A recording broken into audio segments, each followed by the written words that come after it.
Men, did you know that according to Vivek Murthy, who is a former Surgeon General for the United States, did a study on the epidemic of loneliness and isolation.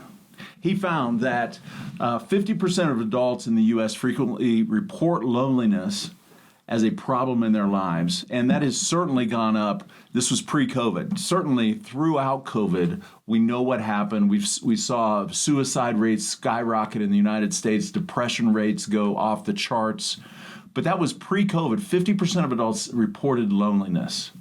The statistics among men, according to the Rochester Health Report, say that only 27% of men have only 6 close friends, and that is down 50% from what it was just 3 decades ago. 50% of men report having no close friends at all, and 30% of men say that they have had a private conversation with someone this week that was of a significant level. Check this out. According to this study that a former Surgeon General did, the effects on a person's health and well-being of loneliness actually shorten their lifespan, and it is equivalent to smoking 15 cigarettes a day. The conclusion that he came to is that we are in an epidemic of loneliness. Welcome to The Next Stage. It's episode 29 of The Next Stage podcast. I'm your host, Rob Stout, and we are in a series called What Really Matters. And I would like to welcome to The Next Stage my good friend, Bart Lillie. Bart and I have been friends for a long time, but he is a man that I deeply respect. He's one of the men in my inner circle in life. We've been together in a group for close to 8 years, I think, something like that. But Bart, not only a good guy, but is a leader in a very significant company. He's a vice president of partner engagement at a company called Synergy, where he is an executive leader in a company that helps create lifetime value through relationships between nonprofits and their donors. We're not talking necessarily about his professional life today, but he's also involved as a volunteer staff with the Restoration Project, and that is a faith-based nonprofit that helps equip men to engage in their communities and their families with intentionality, integrity, and kindness. So shout out to Restoration Project. Many of my friends are involved with them. I know Bart has a great history there. Bart's a fantastic husband. I'm sure Jenny would agree with that. A father of 2, a daughter who's in college right now overseas, a son who is a senior in high school. Great guy. I don't know how I could put the ball on the tee any better than that. You just have to hit it out of the park. Yeah. But welcome, Bart, to The Next Stage. Yeah, thank you. It's great to be here. That I can't live up to half of what you said. Oh, man, it's all true. It's right off your LinkedIn. That's true. Well, there you go. And that's all true stuff, there right? You go. Because clearly LinkedIn, it's exactly the epitome of what is going on in my life. Yes. Truth. Absolutely. Nice. But I welcome, and you're the guy that when I was thinking about people to talk about this and what really matters, you're a man who I know feels very passionately about this. So how do you react, Bart, to those statistics in that intro? Well, it's funny that we joke about LinkedIn as a piece of that. That is, I think the stats are really true, and there is a piece of our world that the truth of our world with men, we are lonely. I think just as we grow up as kids, it's easy to connect. And sure, you don't have your friends go here and there. High school, you make some new friends, and you think you're at the top of the world friendship-wise in high school. And then you go to college and realize, oh my gosh, there's even more people to get to know. And then you have these experiences in college. Now, I'll speak for myself. I did. And I know you had some too. And maybe a lot of guys do. They're on a team together. Some people go into the services together, and they experience a community and a connection that is really profound. And then even those years after college, they're staying in touch. They're going fishing. They're going hunting. They're doing fun things together. Whatever. And then they get married. And then the kids come along, And those are parts of good things in life, but the men friendships often get pushed aside for a lot of us. And so those are normal rhythms. But going back to the LinkedIn stuff, the Facebook stuff, the Instagram stuff, those are facades that we architect to make people think, what do I want you to know about me? I want you to know that I work at Synergy, I volunteer with RP, with Restoration Project, that I do this with my kids. Great. It's LinkedIn. Yes, I believe it's all true. But it's still how I want you to perceive. It's your personal marketing page. Yeah. It is exactly that. Yeah. And I think all of us know this too, that with Facebook or Instagram or the other things that people might use, it's curated by us. And those facades are just that. It's a mask that we wear. And the more we put in front of ourselves, and you've got that in front of you, the less we can really see and connect with the other person. And that increases our loneliness. Well, but you said it well. We're in this just beehive or anthill of activity in high school and college, and we both had very similar backgrounds in that with our experience with Crew. Very rich college experiences, fantastic, but slightly different though. What? You went to, are we talking about where we went to school? I told you we were going to leave out the Michigan-Ohio State thing. But it's a beautiful piece of our friendship. It is a beautiful piece of our friendship, especially because you went to Michigan and I went to the Harvard of Wood County, Ohio, Bowling Green State University. But the point being that we go to further degrees of isolation, and how many old guys do we know who sit in their house and watch TV and have zero friendships, and they've gone from this to this. It goes from feast to famine in a decade or so, and it really doesn't have to be that way, but it's the math plays out, and the stats that you were sharing I think they're overstated. I think there's a lot of men who they hit their 40s and they're like, where did my friends go? They hit their 50s and they're like, I really am in this by myself. And then those crises land hard on us. Right. And then it's compounded by the fact that we don't have anybody to talk to. Yeah, and we've gone from a herd of, bull elk together to isolated lone wolves out there. Yeah. And so the series is titled What Really Matters. It's about what really, in capital letters, matters to the people that I want to talk to about these issues. And so what really, capital letters, REALLY, matter to you, and why? Yeah. So for me, to talk about community and creating opportunities for men to connect with other men, that really matters. And it is part of the DNA, I think, of how God made me. And I've been doing it in different ways, shapes, and forms for a long time. And I think that it's beyond just being an extrovert. I just really think that it takes other relationships and other men to speak into our life, to bring healing, to bring perspective, to bring camaraderie, to bring fun and play, and also to bring purpose and depth. And so it's just a multifaceted jewel, a treasure that we can have is just being in relationship with other guys. So tell me about a time when you experienced that as a younger man, and then obviously you already said it, life changes. You get married. For those out there who are listening, and I know several who are like about to get married, life changes. And I know many who are like about to have children, and life changes them. But Tell me about your experience as a younger man, Yeah. Okay. and then I want to move to now. So when in the decade, I got married when I was 29. Okay.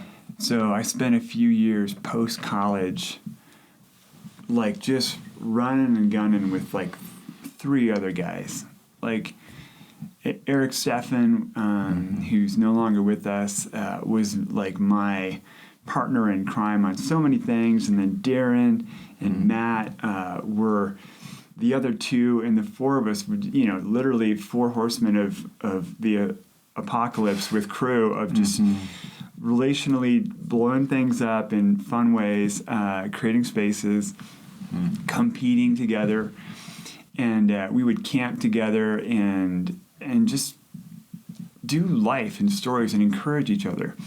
We all got married within, I would say, about a 2-year window, and it was in 2001. I was the first one to get married, and Gladiator had just come out. And remember that summer it came out? I know, and it was like strength and honor was our call, our rallying cry for each other, as we were the night before we were getting the weddings for each of us. Strength and honor was a prayer and a blessing that we would give each other, among many other things, like I'm going to threaten to Sharpie your butt with hi Jenny or whatever, kind of stuff. Right. I pushed back. It did not happen. Okay. Yeah, just for the Good for you. You always took the high ground. Yeah, exactly. Way to go. Way to go. But those years together. We were doing ministry. We were doing life. We were traveling. We were weekends. All kinds of things. We did it together, and we talked as best we knew at the time, as deep as we knew at the time. Yeah. And with with the equipment you had at the time. And it was great. We that really set things up. And then I got married, and then suddenly the other 3 are still single, and we go to that first conference, that first event, like for a weekend. And Jenny's like, "Hey, you're going to come back to the, and I'm like, "But hey, no. My God, but," and I was like, it was real. It hit the fan in a lot of ways, and I'm like, okay. I have multiple people who are vying for my attention, right? And where's my allegiance? And who deserve your attention? Yeah. So I did not navigate that well for a number of years, and I would say that's still probably a real conversation. I mean, if you pull Jenny into the chair, she'd be like, "Yeah, that's still happening." Yeah, we still do that. So that's kind of part of my story. But as those years played out for all of us, we naturally the friendships stayed as friendships, but our wives became primary. And so even like I said, that like what happened in general happened for the 4 of us. Right. It's like we didn't have the time to go weekending together. Every weekend. Traveling together. Right. Playing together. We had to make that time happen, and it had to fit with my schedule and his schedule and his schedule, and it didn't, So it became harder. So life happens. Then you throw kids on that. You throw career on that. And these aren't bad things. These are good things. But now, fast forward, how do you cultivate that now? So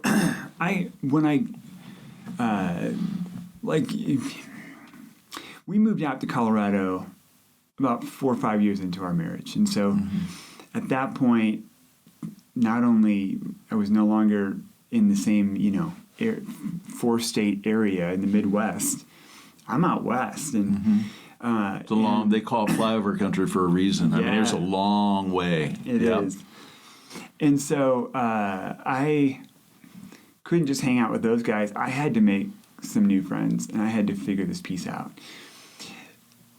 Not a story for right now, but my wife and I, we walked through some really crazy crazy days, crazy months actually. And we came to Colorado to like hit the reset button and say, okay, now what? That's when we first met, actually. Yeah. It was right after you moved here. Yeah. So we had a lot of things that were going on, like, okay, how do we start? And we moved to Colorado without a community. Right. And so there was a real sense of like, okay, who am I going to hang out with? And so we found some people, some guys like you, people like you at church and went different places, and over the years slowly began to get connected. One of my friends from Crew also moved out here a few years later, and he moved to Fort Collins, about 45 minutes away from us. And it's Chris Bruno, and he started Restoration Project and with a friend, and I was a part of that like first circle. And I told him, I said, Chris, are you sure you want me to be a founding member or whatever this looks like, you know? Right. And I've said, you know, I've kind of screwed my life up in all these different ways. And he said, we all have a story. He said, you're perfect. Me too, Yeah, by that point in your his story, life, probably, right? Your story's like, it's welcome here. And I think what I began to see is that things break. We hurt each other. Our lives get scarred and broken a lot of times through the relationships that we have. Our parents, as best as they all try, there's gaps because none of us are perfect. We can't give our kids exactly what they need. Our friends, as much as we lean on them, don't always show up for us. And so we start carrying these wounds that are relational, and we are learning through that trauma and through the tragedies that, like, oh my gosh, this bad thing happened. It was a person that did it. And it's like, and we start pulling away over time. So why is community so important to me? I think that what is broken through relationship is also healed through relationship. So I think the growth that I want for my life when it comes to just kind of myself, my soul, my heart, those are things that I think I'm going to find that healing, not necessarily on my own doing solo work. It's with other guys in community. Yeah. So Restoration Project talks a lot about that, and there's some, you know, that community of men is a big piece of our collective story as well. Yeah. And, you know, we've been in a group for a number of years, and that has been the most consistent group I've had Right. for ages. And I'm grateful because we have that regularity, that intentionality, and the healing and just the goodness that comes from that is really important to me. Yeah. Just a couple side notes for those listening. Number one, Crew. We will put a link in the notes about Crew. Started off as a campus ministry organization. Now it's worldwide and all of that. But Bart and I were both involved as students with them. Yep. Also served on staff with them. This is Mr. International, Mr. Middle East guy for a number of years in his 20s. Also, Restoration Project, we'll put a link. They do some really, really cool things. I'm wondering, can you give an example of a time in your life when, I don't know, I don't want to be too dramatic, but when you needed community the most, when you saw people come around you who you had cultivated earlier, and they were there for you when it mattered the most? Yeah. I have a couple. There's, let me just, I'm going to give two stories on that. The first one is more, if, you know, as we talk about milestones of life, I moved out here in 2005. I was not quite, I was a few years out from 40. I turned 40, and kind of a big birthday, you know? It's a big one. Yeah. And I remember way back then. Mike, do you remember way back at studio guy Mike? He doesn't even remember. It was so long ago. Anyway, go ahead. But Jenny got me this, like, invite some guys and do a beer tour around Denver. Yeah. I didn't even know who to invite.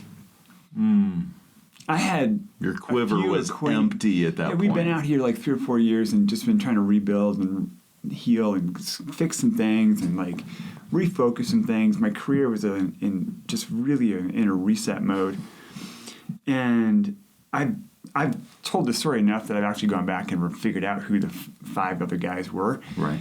But the point was, it's like I barely had to figure that out, and so then over the course of just, I'm going to start inviting guys to do things. I'm going to start engaging and saying yes to showing up. When I get invited to something, I'm going to say yes to that. And over the course of those next 5 years, the next invitation was, let's go down to Stranahan's and do a tour, a whiskey tour, and then we're going over to Law's 4 grain. So you upgraded from beer to bourbon? Yeah. My friend Jamie says never send beer to do whiskey's job.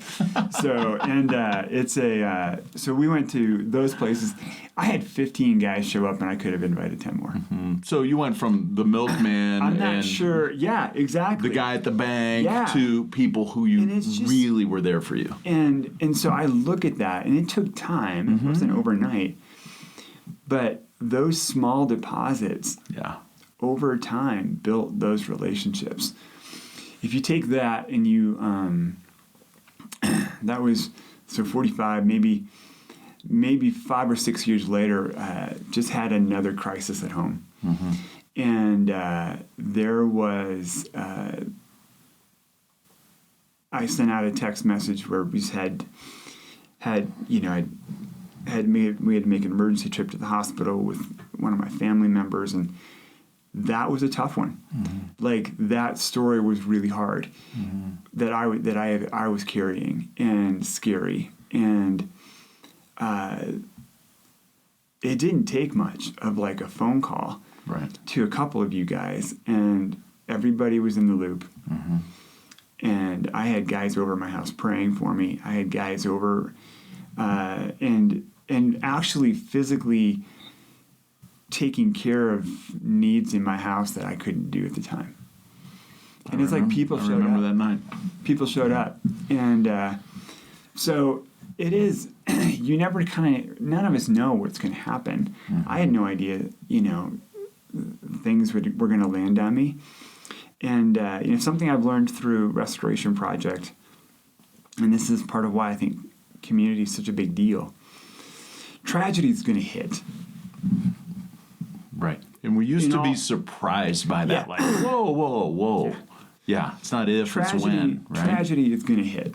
And it can be big, it can be small, and it's fine. Happens with our kids when we're teaching them how to walk and we're teaching them all these things.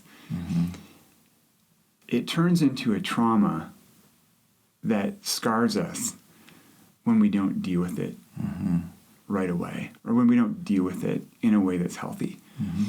When the tragedy lands on us, I had a friend of mine going back to a broken season of my life. He's like, dude, people get sick, they go to the hospital. You break your arm, you get a cast. He's like, you've had this emotional, mental, spiritual trauma, brokenness. Right. Go see a counselor. I was like, oh, okay. He's like, it's okay, Right. And so I did that, and so that idea then of, and and I've gone back and forth with counseling only a little bit in my life, but I've gone deep in relationships, because I think that even just having a group of guys to connect with and say, this is what's going on in my life, can take a tragedy that is landing on me and prevent it from really becoming a trauma that I carry. Sure. The tragedy is the event that happens. The trauma is what scars me. And it's ongoing. And we carry it forward unless we deal with it. And I think we can deal with it in community. Yeah. No, well said. Well said. I appreciate that. And I think my mind goes to Ecclesiastes where Solomon says, "Pity the man that has no one." Yeah.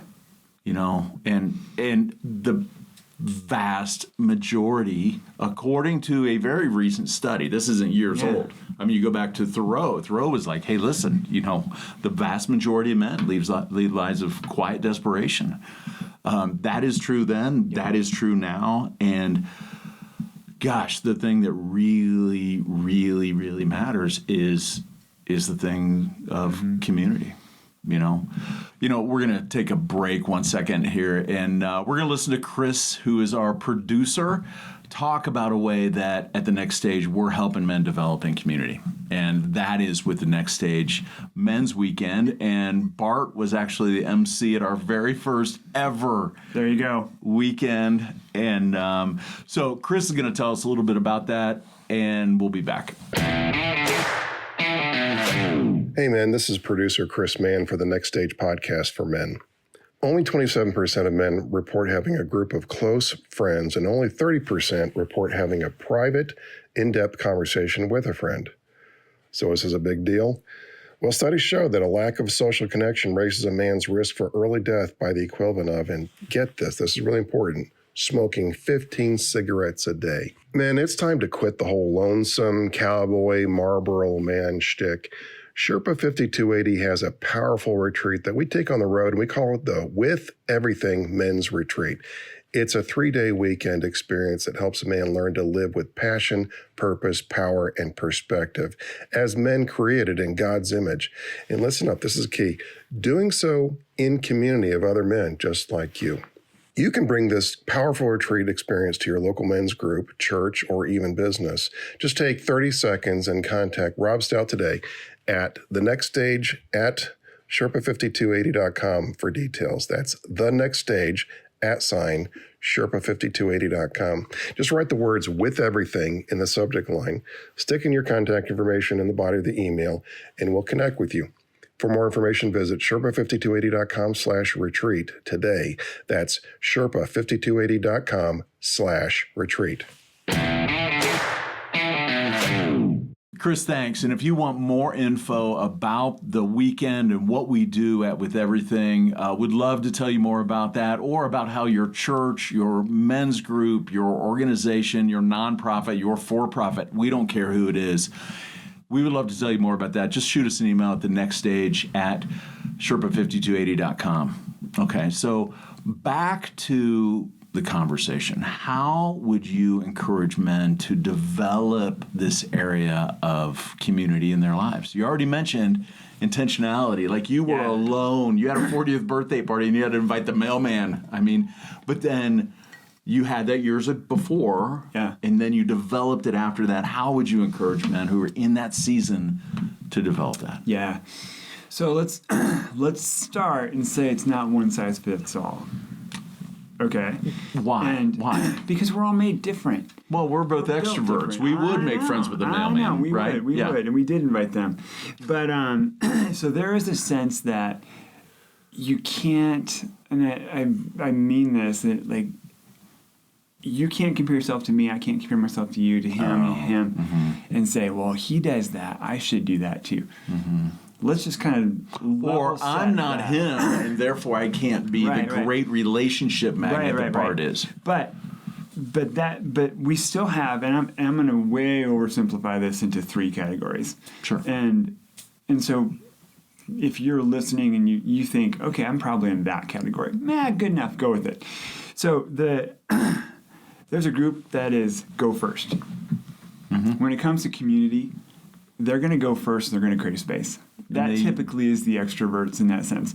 They're going to go first and clear a path, find it, and like they are putting a flag in the ground that says community here, Well, but they usually do that in the rest of their life, like you and like I do. We just go. We're the tip of the spear. We just do it, right? So there's a go first group. The second group would be a go along group.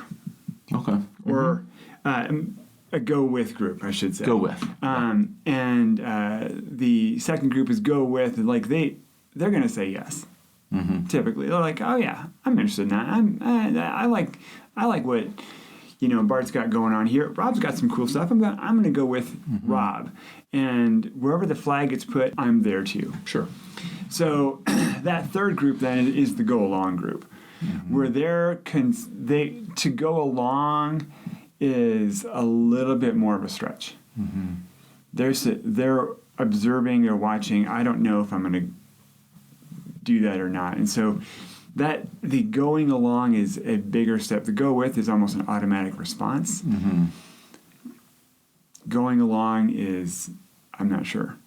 And so how do you build community regardless of who you are in that? So let me get your categories. Yeah. The go first, go with, go along. Yeah. Okay. Yeah. And so if you just got to live in your lane in a sense. Yeah. And Be who you are. Yeah. If you're a go first guy, then create some spaces, plant some flags. If you're a go with kind of guy, then show up at those when they get called out, when they're happening. If you see a flag, go be a part of it. And if you're a go along guy and you're like, I don't know, I'm titled it go along in it with intentionality of like, I'm encouraging you to go along. You might see the flag and you might see the group and you might be like, I don't know if those are my people. There might be a flag over there. I don't know, maybe those are my people. Go along with one of them. The point being, and if somebody's built this way and they're just not a people person, that's fine. But don't be the victim of your own circumstance and just sit back and live a life of quiet desperation. Smoke those 15 cigarettes a day. Yeah. But figure out where your place is. Is that the go along guy? Yeah. Figure it out. I think that there is everyone has a chance to say yes to these things. And you mentioned earlier that I lived overseas. I was in Istanbul for a bit, and we had a joke when we were there. How many? And I'll ask you the question: How many people can fit on a Turkish bus? Just one more. One more. Exactly. Is that right? Totally one more. I mean, it's I was in an Asian bus and it was the same way. These old cities of like super narrow roads. You had to get around by buses, and you would get up, and it's like you're already standing room only. And the bus stops, and more guys get on. And it smells so good in there. And then it goes further, and one guy gets off, and two guys get on. I mean, and we Americans have our social space, right? But nope, not in the rest of the world. So this idea of one more, though, like if whether you go first or go with or going along is a challenge, I would encourage you to bring a friend with you. Always bring a plus one in a sense of like, who can I invite to this? I'm going to go first, and I'm going to ask my friend to come. That's my brother. My wife and I during COVID, just to jump in and interrupt here, there was this little opening, and Nicole and I were like, "Hey, we're gonna fly to Orlando, and then we're gonna go to drive to the Keys because Florida was open." Well, my brother is I'm going to come along and I'm going to bring everybody with me because it was an opportunity for my wife and I to get away. He was like, oh, I'm going to go. He brought himself, his two kids, and a couple friends. And it was like a whole crowd. Yeah. And I'm like, I really, Joe, just wanted to kind of spend some time with my wife, but glad you're here. Right. So, yeah. So just whether you go first or go with, those are the people that are they generally say yes to these kind of things. You're the guys that can actually invite those people to go along who might be on the fence. Or people who just don't even know about it. They don't know there's a flag over here where people are getting together for community. Right. It's an invitation. And so that is a big deal to say, will you come with me? Jesus tossed out come and see in John, and people caught on, and other people started saying come and see as well. Jesus said it kind of first, and then Andrew's like, in a conversation, they're like, really? Andrew's like, come and see. And it's an invitation to move from where you are and to a new space. That's what come requires. And see is, I'm going to investigate and look at what is happening in this place. Wow. And so you are, when we invite other people into community, whether you plant the flag or you're just there because you're coming along and you're going with, it is an invitation. Our ability to invite others to that space can transform their stories. Because I think that we need other people in our life, not until we have to unsmoke 15 cigarettes a day, Right. but it's the breaking of the loneliness. It's the breaking of the shame. It's the breaking of strongholds that can keep us stuck in so many different other areas of our life. When we get out, when we're with other guys, it's a big deal. Yeah. So a couple things I want to, you planting a flag, and it doesn't just have to be an extrovert who can do it. Right. Anyone can do this. So you're either creating a space or you're creating a time. And it always happens in a place and a time. And so the space, some people have great backyards. They've got a cool fire pit. They've got a great garage. Yep. Or they own some land, or they own some space, or they're like they know this cool pub, or this cool golf course, or this cool whatever, this river, Cigar bar, fishing hole, you name it. It's a space, right? It's like if you know a place and you like it, use that. Let that be the space, Right. that you plant a flag and say, let's put some community into this. Yeah. And then there's a timing factor. Are you a morning person? You like coffee? I've got this great coffee shop. Okay, cool. You can do lunch. You got a busy schedule, but you can make time for lunch. Great. Then you can build lunch happy hour. What a great way to get connections. Dinners, weekends. That's a bigger ask, but it happens. And when you can pull away from a weekend and go to the weekend that you guys host, those are opportunities to really develop community, Right. in a massive way. And to plus one and bring guys along, you can invite them into a community that can really bring some transformation. Yeah. Yeah. And we've both seen that in our lives. We've seen that in lives that we've brought men along, and that's a lot of men sit on the sidelines. It's like the middle school dance. You just feel like, I don't know, man, you know. But I love that. Yeah. Go first, go with, go along, create a time, create a space. That's beautiful. I think and I'll add one more reason why guys say no. Yeah. And it's a two-sided coin, but it's kind of the same issue. Okay. There's the guys who think, I don't need this. This isn't. I'm good. I have what I'm doing just fine. And then there's other guys who think, I don't deserve this. It's not. Or if they only knew. Yeah. Yeah. If they don't, I'm not worthy of being in that circle of men. And it's really, one group is stuck with pride, and the other group is stuck in shame. It's the pride, shame. Yeah. Yeah. And if you think like, I don't need these people, and this is not, I'm not trying to guilt and say everybody needs to go to this circle or that circle. It's not an issue. Find it. Find a circle. But if our response is consistently stiff arm, then our eyes are either closed or they're blind, and we are in our arrogance saying, I'm better than that group. They don't have anything to offer for me. And that pride will keep us stuck and could keep us in that loneliness and 15 cigarettes a day. If we're in this shame group and we don't feel like we're worthy, our eyes are downcast and we're not willing to look up and look another guy in the eyes. You're blind or you're looking down, but either way you're missing the connection that can come just from guys saying, I'm here, I'm showing up in this community, I'm planting a flag, I'm coming along, I'm coming with, we're all here, we brought friends. Going back to the facades, the masks and all that, it's a risk to take those off to a Right. different degree. Right. And it doesn't mean we need to go all in the first time. But small placements of, deposits of connection and relational, that builds a friendship. And that friendship builds a brotherhood. And that brotherhood creates a community that is going to change your life and the lives of the guys who show up. I love it. I love it. Go first, go with, go along.